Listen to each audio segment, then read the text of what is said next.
Namaste. Welcome, beautiful souls.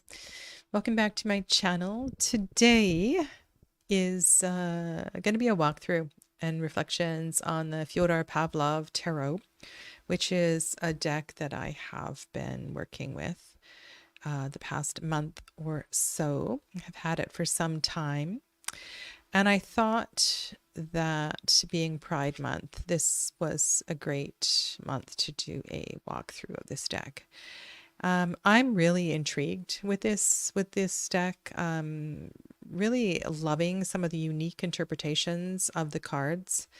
And I really needed to do this walkthrough. I just dived right into working with it. I was flipping through it and I thought, wow, this is some great energy here. So today I'm going to slow it down, go through the cards one by one, and hopefully we can have a bit of a chat. If you are new, just popping in, my name is Sadhana. I am a tarot reader and have been for a very long time. And it is my pleasure to do things like this, to share decks with you. The Fyodor Pavlov Tarot is a very special US games deck with far superior card stock. It is gilded, shuffles beautifully, and I will do a 3-card reading at the end of the walkthrough today. Yeah. And sometimes my head spins because doing my Tarot de Marseille year, this is a Waite Smith-based deck created by somebody who I believe would be very informed by the Tarot de Marseille. So anyway, let's go. Let's look at all of these cards. So we do have a jester-like apparel on this Fool. Who is moving in the Waite Smith direction of the Fool. And the subtlety of color in this deck is kind of brilliant. And personally, I love it. I feel that it gives me more space for interpretation. And there's really great use of color in some of the minor suits. So we'll look at that shortly. I just noticed the infinity sign on the ribbon that is wrapped around the wand, the rod. And look at these beautiful stars that are emanating probably from the undergarment or from the heart or from the inside of the magician.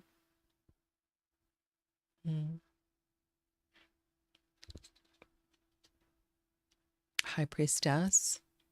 This is the cover, I believe, of the box. So elegant. And we do see through behind her. We see the stars behind her rather than a veil. It just feels very watery. And what is... We do have... I was just looking to see if we do have black and white pillars. What is substituted for that?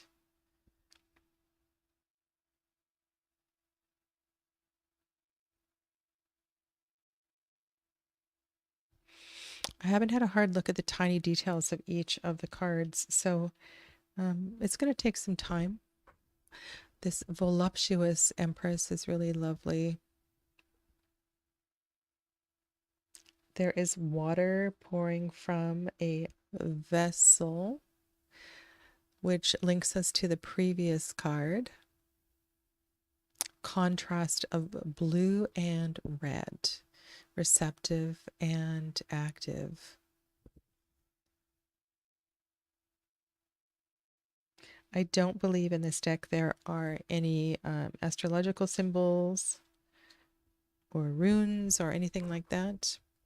And here is our very out Emperor, forward facing. And they are holding a scroll.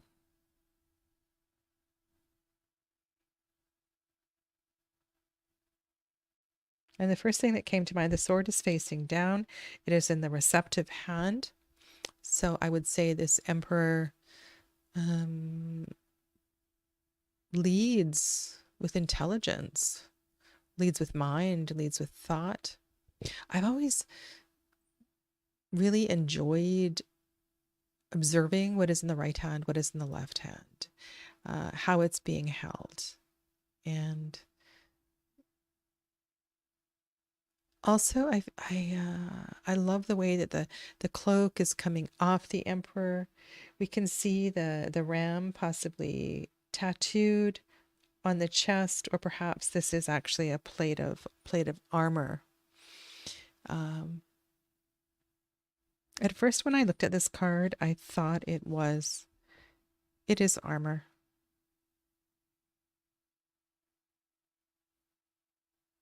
At first glance, it looks an awful lot like skin, like a tattoo. And then I really like this Hierophant card. This reminds me of a particular, aloha, Jonathan, ceremony that I was in where we were graduating from. It was a shamanic training, and we were all being blessed with fronds and the cedar boughs, and they were being dipped in water. And this reminds me of that. It's just such a beautiful blessing, and I love the energy above. This card is kind of unusual. I'm going to be talking about the Pope in the next segment in the Marseille series. And here it almost looks as if the Hierophant is looking down at the supplicants, at the children, whereas in the Tarot de Marseille, the Pope is never looking at those that are in front of him, sort of looking beyond. So that's kind of interesting.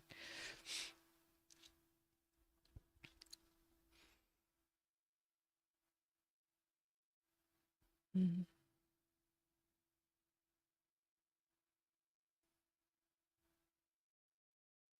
The blending, the integration of yin and yang. And also I like the way that this card,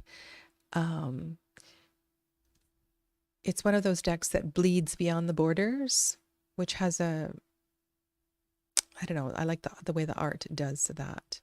This is one of my favorite decks, says Jonathan. I have the indie version for myself and the mass market version for public readings. Yeah, and I only have the mass market version. I just think it's such high quality. US Games cardstock cards are not my favorite. They're so stiff, but this is just really luxurious. And I will show you I'll show you a shuffle afterwards. A very powerful Chariot card. Reminds me a little bit of the Chariot in the Druidcraft Tarot. Yeah, strong energy. And one thing that's really beautiful with these cards is some of the colors in the majors blend really nicely with the colors in the minors. You'll see a lot of golds in the suit of Pentacles. And here we have a wolf, and there's something about the this rich pink magenta color in this card that is very appealing to me. 8 is strength. And you'll notice that they are wearing armor, which is kind of unusual for a strength card. The inner, if you look at the dog as the inner aspect of self, the dark side of self, she is looking, or they are looking straight at each other. And I love that particular way of portraying strength. I believe the Hermit is going in a different direction. Love the darkness. There is a book in the right hand, lanterns in the left hand, so that might be something to pick up on in this card.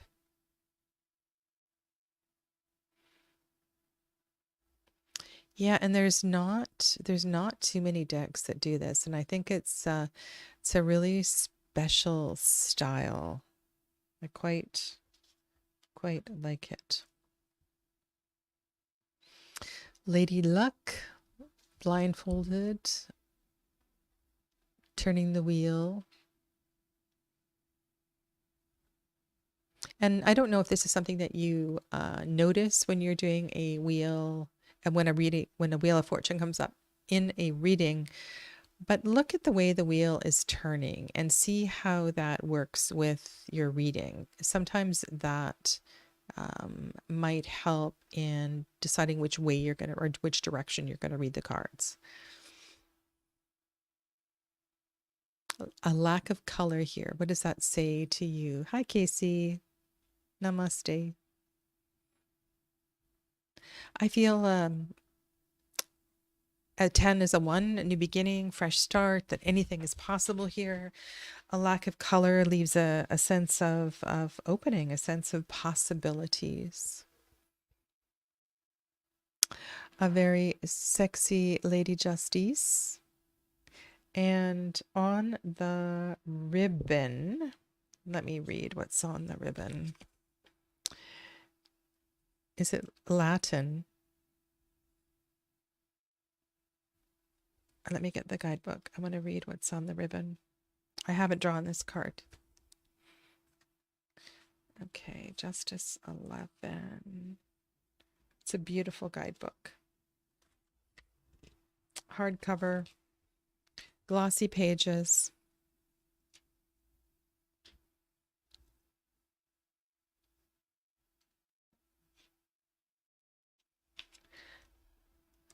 Okay, justice renders to everyone his due.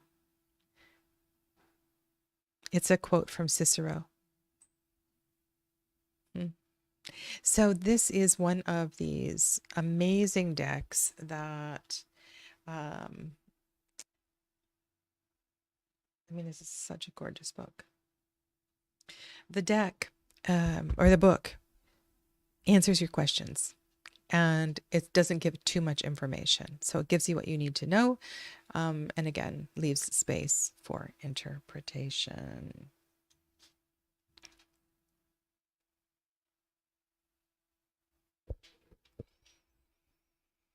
And so the hanged one here, the hanged man, has arrows in various places in the body, which is kind of unusual. So not only is the hanged man hanging, but the hanged man is also pierced. And you may, what I was thinking,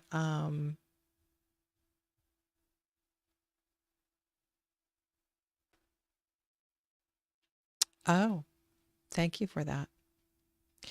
What I was thinking with the piercings in the arrows in the hanged man is that I might look where they are coming from. I like doing 9-card readings. I love doing larger spreads, and also where there's 3 arrows in the legs. There's 2 arrows in the left arm, 1 arrow in the right arm, and 1 sort of in the liver. And I wonder if that might have something to say. So in total, there's 1, 2, 3, 4, 5, 6, 7 arrows.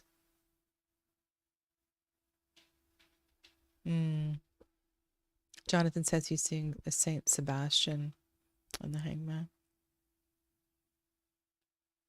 And of course, the culture of this deck, the nature of the creator of this deck, there's a lot that may be that may inform some of each of these works, and that will take a little bit of time and research to uncover.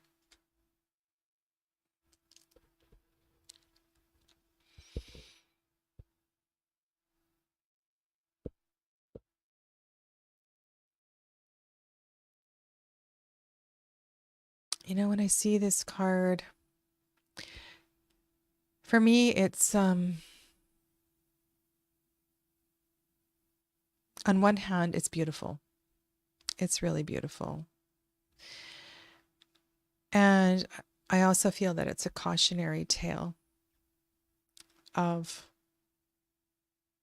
I mean, there's so many ways and this is another beautiful thing about this deck. There's a lot of ways you may read a certain card.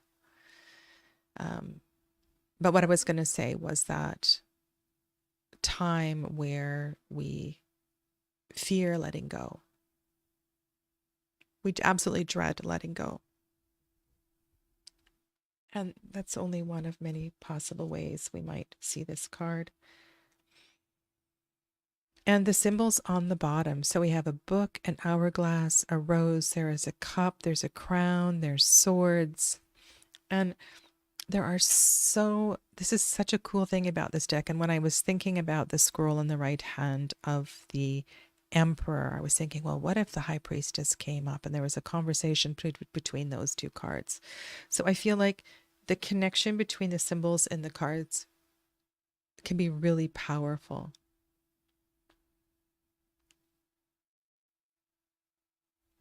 So we've got the iris on the other side. Don't think we see the path.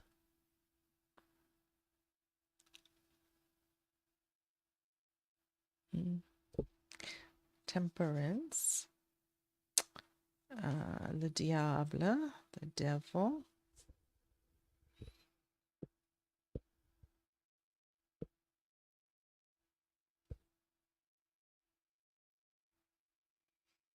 The cold embrace of death is welcomed by some, and it's a reminder that we can't take our stuff. It's so poignant, Jonathan. It reminds me of my work with hospice and the way different people approach death, deal with death, or don't deal with death. It's a very evocative devil card.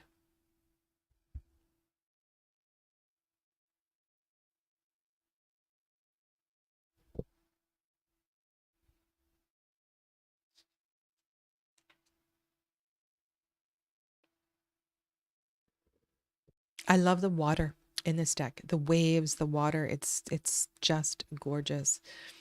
The pen, the ink, the watercolors. It's really beautiful. This was the cover image on the book.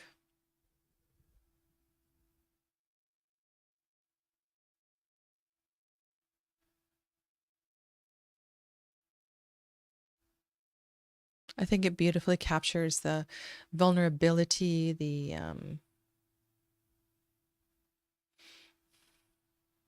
space, the serenity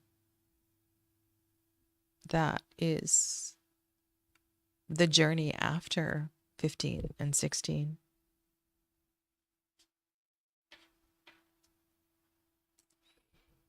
Moon. The moon looks so lovingly at the howling dog. I think this is it's a beautiful card.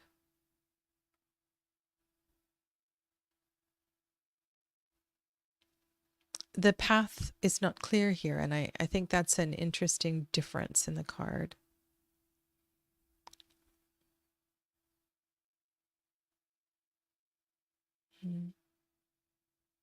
Casey, are you talking about the death card?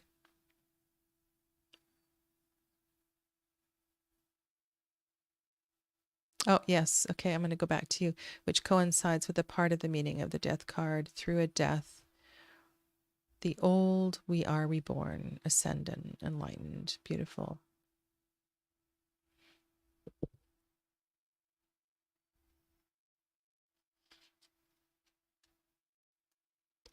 Moon and sun.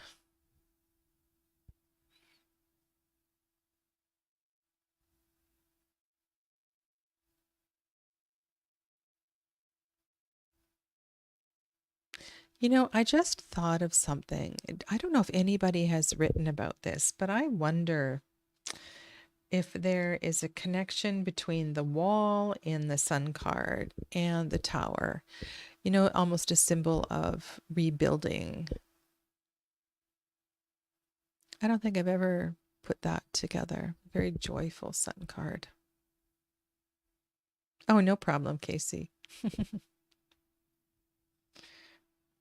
Okay, moon, sun, judgment.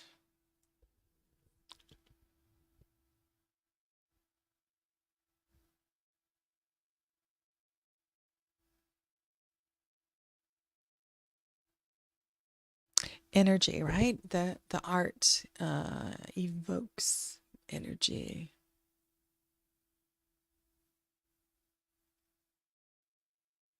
So great. And then the world.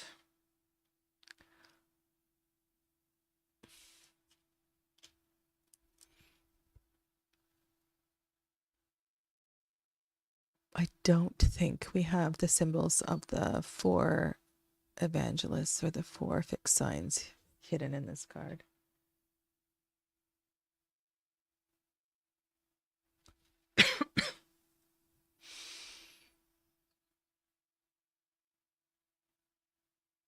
I really like the Empress and the World card. The I don't know, something about them.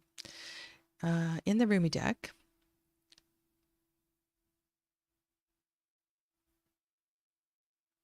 oh, for sure, it looks like the Grim Reaper, doesn't it?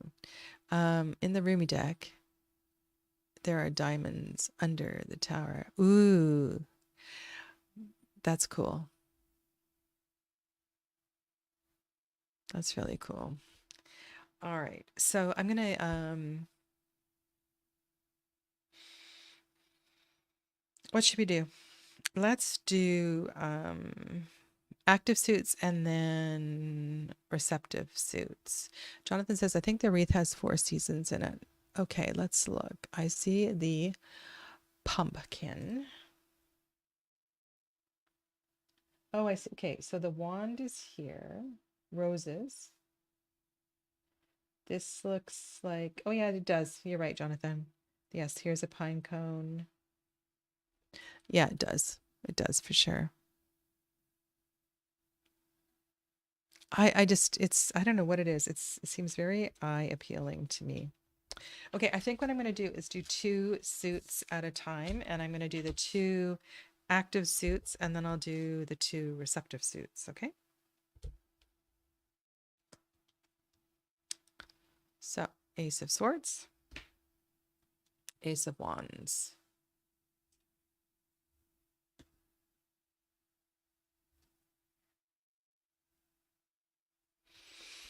I love the red. I love the red. Yeah.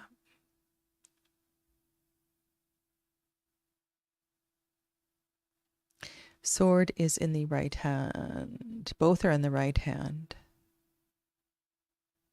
And I think that's different. I think a lot of the Waite-Smith decks have the sword in the left hand.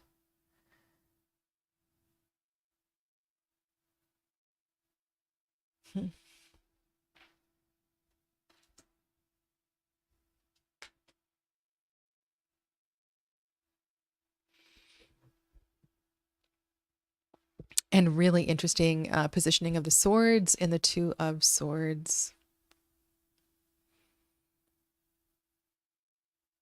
You'll notice quite a few different shifts of perspective in this deck as well, too. That was Amber beneath my feet, my dog, if you heard that funny noise. I like as well, too, the scrolls that the figure in the 2 of Wands is holding. Scrolls, another document, possibly a feather.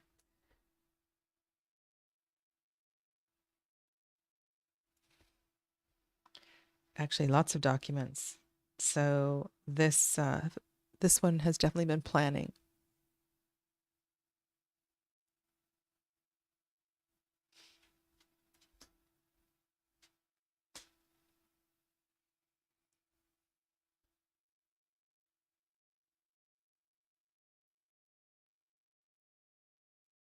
Looks a bit like a connection to like a Fool card, the way that the figure in the 3 of Wands is on a precipice there. Mm-hmm.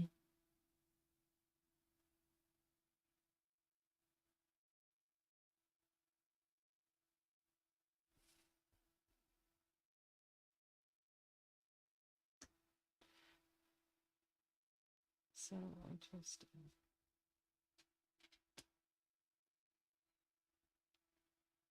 I am a lot in love with the suit of swords. I just really love the pops of color, the choice of the way that the cards were drawn.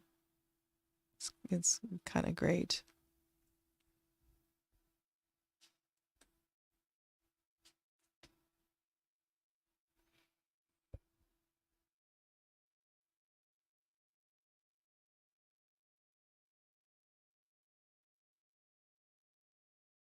It's so funny. The card on the left looks a bit like a party.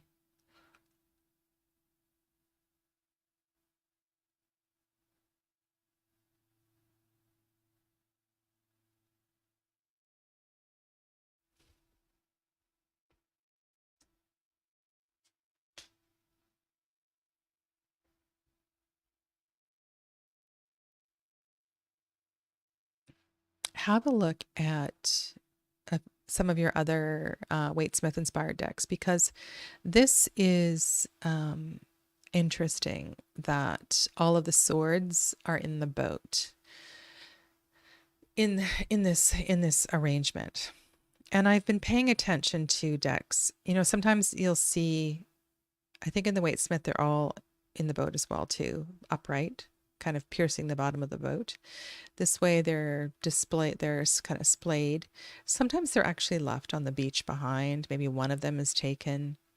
I really like that change. And yeah, the red is really stunning. Interesting choice of color.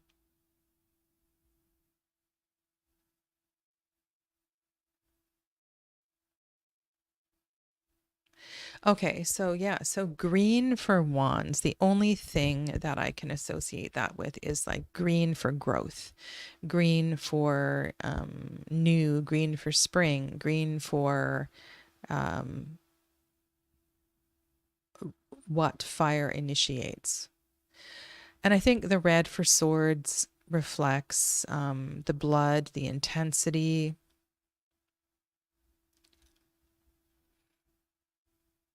of the suit.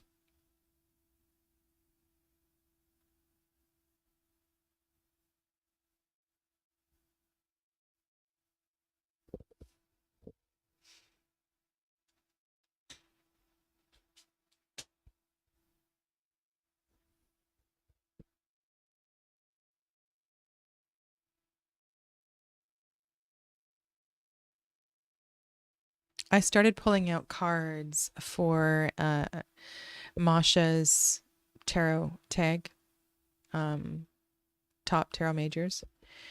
And I'm just making lists, and I've gone through about 70, maybe 60 decks so far. And I'm making lists for the other 56 cards as well, too.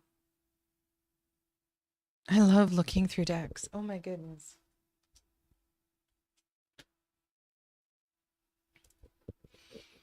It's so fun to look through your cards. And, you know, I'm loving all the little words and banners and things in this deck as well, too.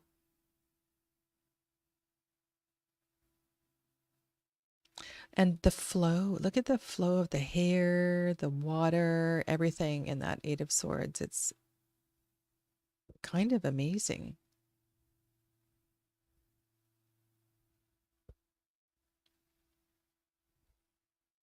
This is what's on the Eight of Wands. Thank you, Jonathan.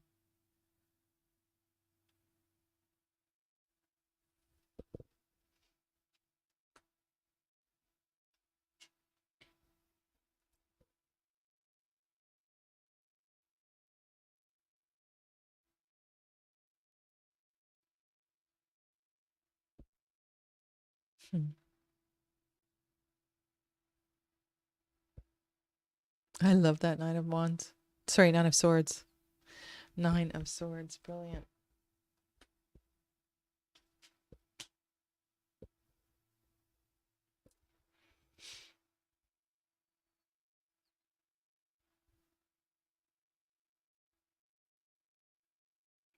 One of the things I like about this Ten of Wands is that the person is so physically strong and so physically capable of carrying these 10 wands.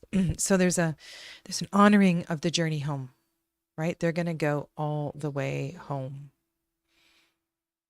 I'm going to see this through to the end. There's no indication that these wands need to be put down, right? This is the completion is in sight. It's there.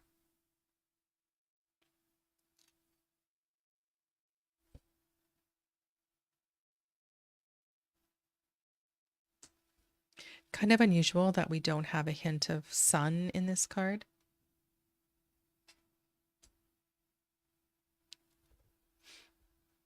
It is a solar decan in Golden Dawn.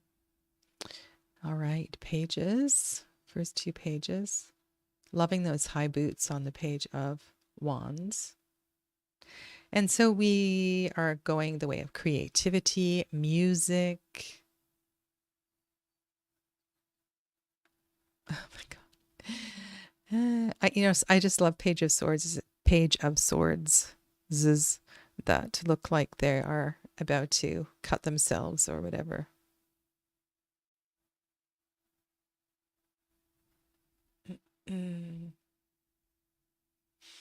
Yeah, it does look like that.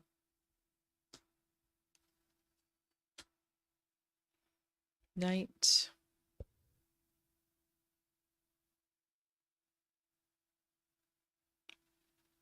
White horse, black horse. Notice the way the hair is blowing. That's interesting.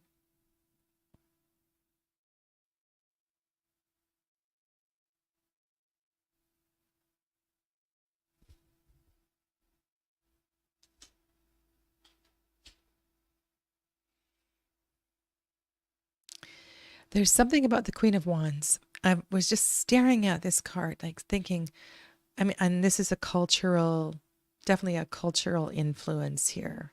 The creator is a Russian American, and there's some inspiration here through historical figure, perhaps, because usually the Queen of Wands has far fewer clothes. And so this is a really interesting portrayal of the Queen of Wands.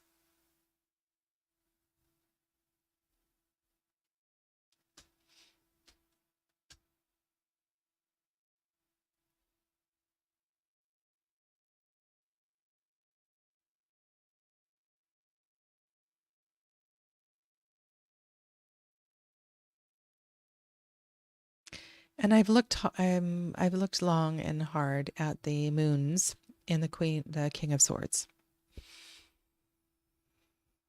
And so I'm wondering if the Suit of Swords, if this creator is, and I'm not even sure that I've read the details in the guidebook.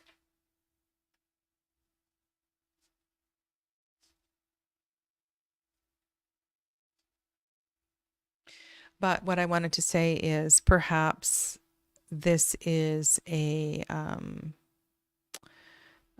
it's pointing to the element of water in the Suit of Swords. And then maybe there is a reversal of element that is implied.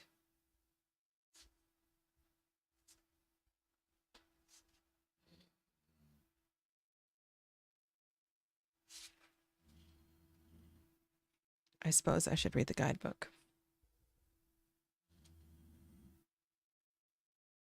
Is the King of Wands sitting or standing? Standing. I'd say standing.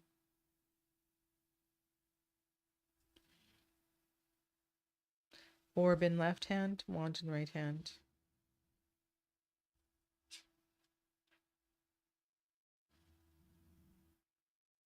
The King of Wands is ready to go.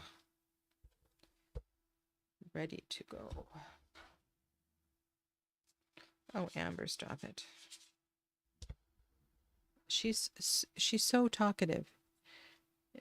Honest to God, she's so funny. She has us in stitches a lot of the time.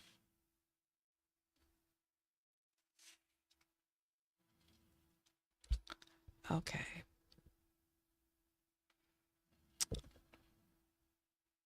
Yeah, that's why I'm thinking. I was just going through the Yonasa, not the Yonasa Yos, the Stunning Tarot and the Crystal Tarot, and yeah, it's not just Italian decks. There are a variety of decks from that put swords as water. Yeah. So here's the other two suits, water and earth.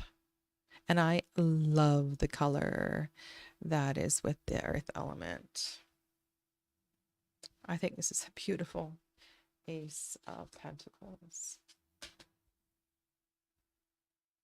So we have blue and gold.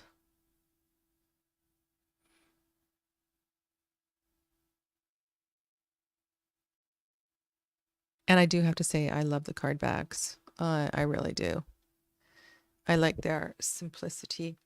And also, so I'm attempting to learn to read with playing cards as well. Oh, maybe it, okay, so maybe it what is an Italian thing, but no, I've seen it in other decks as well too. I don't know what the history of the Crystal Tarot is, but it's definitely water for swords. It is a Euclidean deck. So what I was going to say is that this is the pattern of the eights in playing cards. And this arrangement of the stars of eight pointed stars, I just think there's something to the back of this card that holds a pretty special energy. So 8 times 8 is 64. It reduces to a 10, to a 1. 64 is a pretty important number. 8 by 8.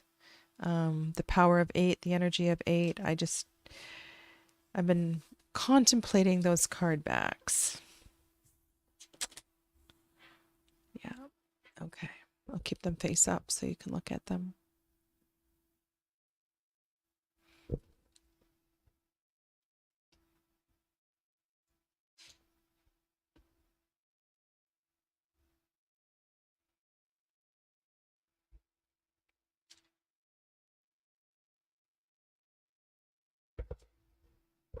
Hmm. What is on the table? Do we have different implements?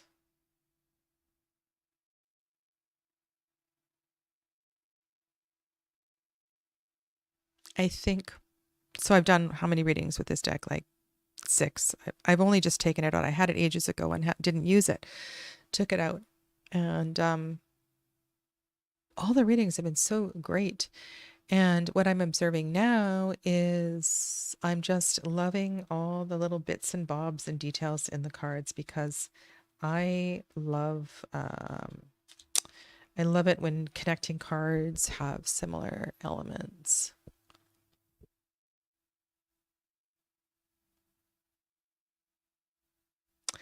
Interesting perception, hey? So the money is hidden. The money is held at the back.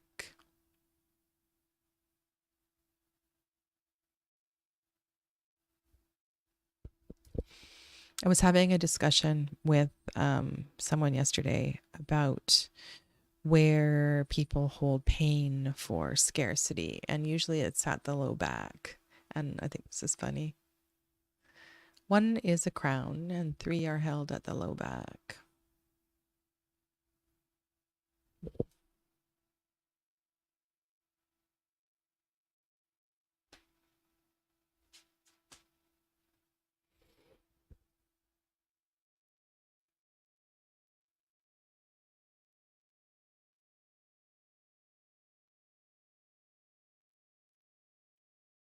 Isn't that cool how one of the pentacles is on the other side? We just need to figure out how to open the door.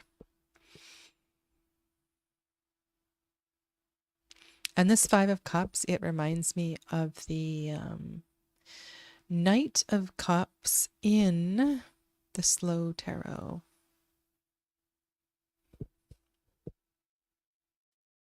Oh, what am I doing? Up, up, up.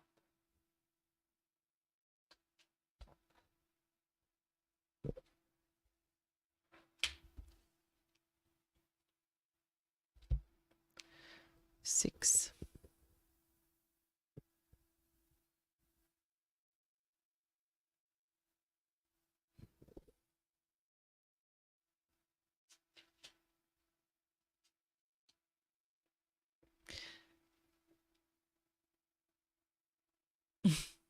Yeah. So in Reiki, I learned that so there's this relationship, I'm sure you all know, like between the kidneys and the shoulders. And it is so common for people to have tension in the shoulders, but the energy moves from the kidneys to the shoulders. And you can look at this in so many different ways, but adrenal fatigue also manifests in this way as the kidneys become depleted, as water, the element becomes, as the yin becomes depleted. Yeah. I love looking at health, medicine, chakras through the tarot. That's why I created the course.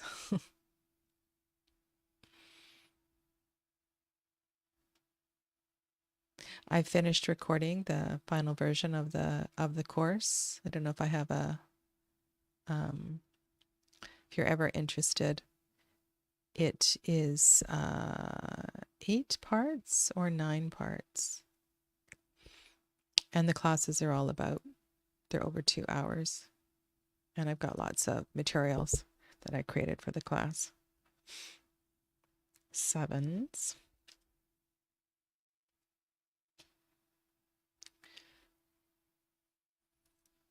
Can just feel the strength. I love that 8 of Cups. I really feel the strength in the 8 of Pentacles.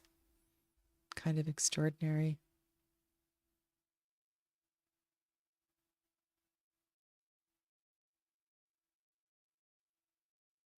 You are...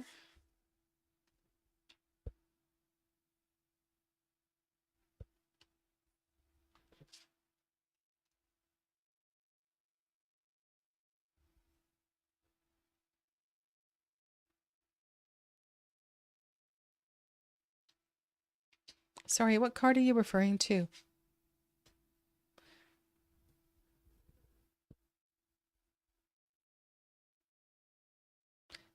Um, no, it's a pre-recorded.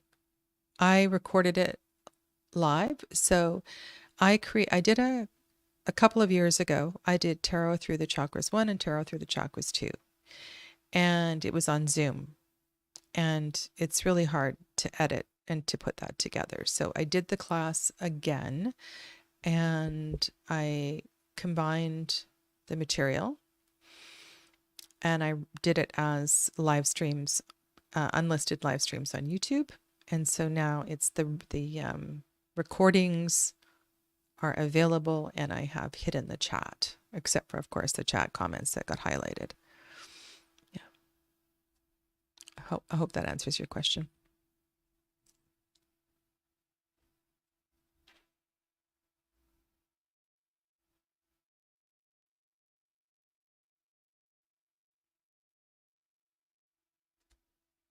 Here's another card with great water.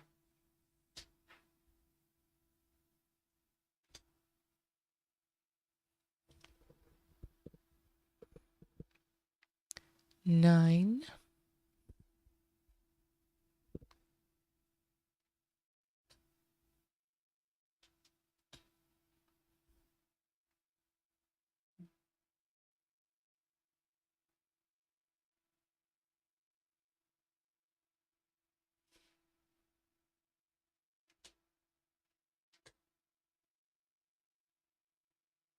And then the other 2 quartz.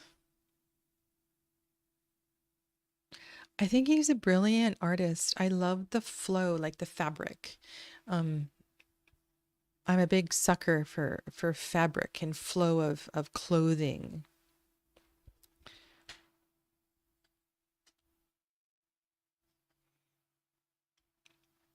I like all of the cards, Jonathan. Yeah, I'm just going to slowly start shuffling because I'm going to do a quick reading.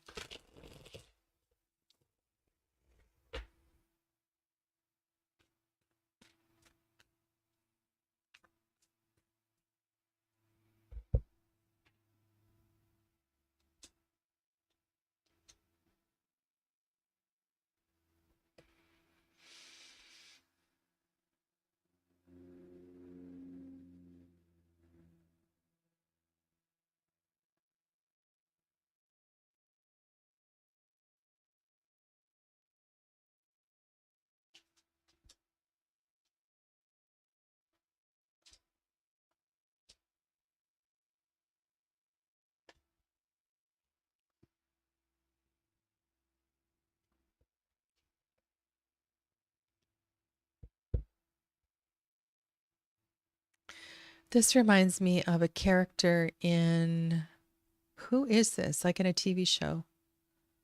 Looks so much like who? Oh my goodness. I can't think who.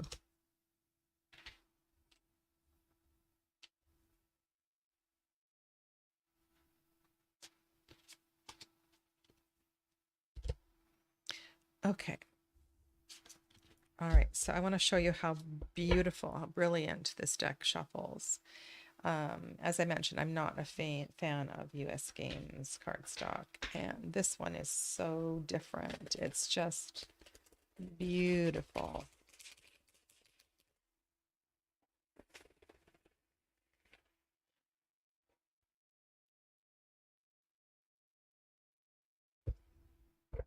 Just beautiful.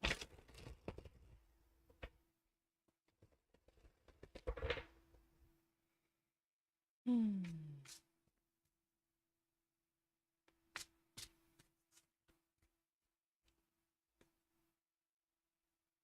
All right. I'm just going to do a really simple reading and ask the deck about just, what is it that we would benefit from holding, capturing, revering, blessing, being grateful for this weekend, this couple of days here. What is the energy that we would really benefit from being in?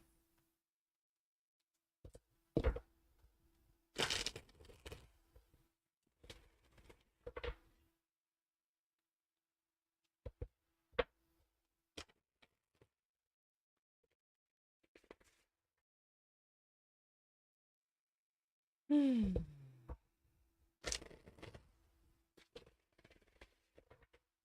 All right.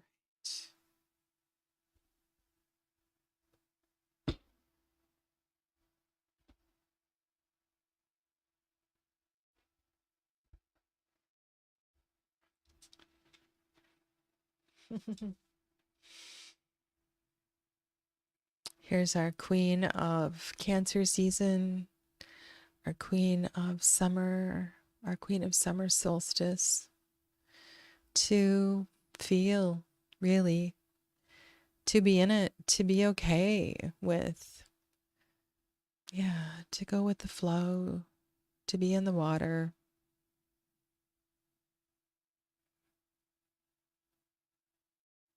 Hmm.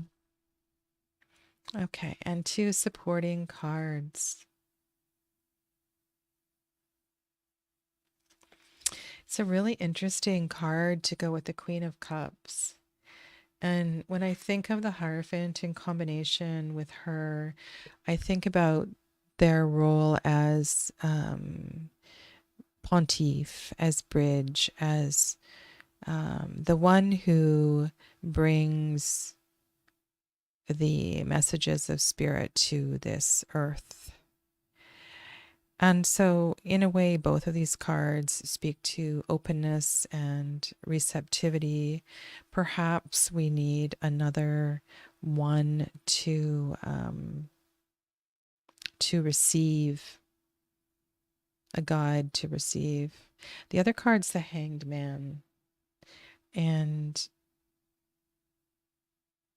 so one thing that's coming to mind is So Golden Dawn correspondence for this card is water, primordial water. And sometimes it's seen as a Neptunian card. So it definitely has a watery feel to it. Sacrifice, space, perspective. I think all of these cards really speak to quiet. Quiet.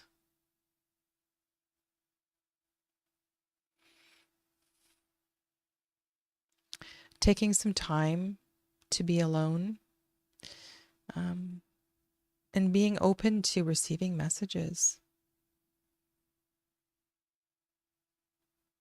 Wander. Listen. Receive.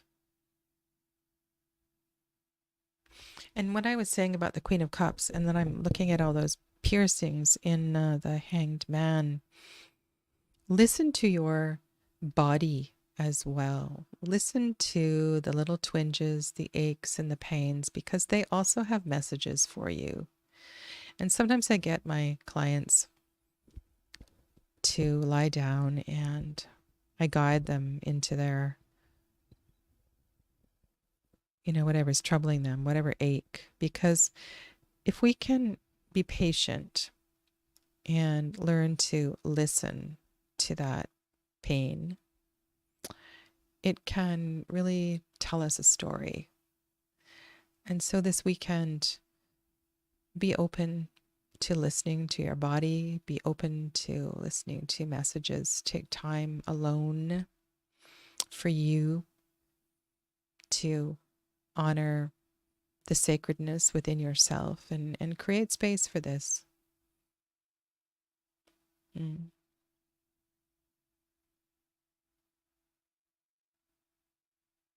Presence, right? When notice you've got some comments here about looking down, both standing in the same position.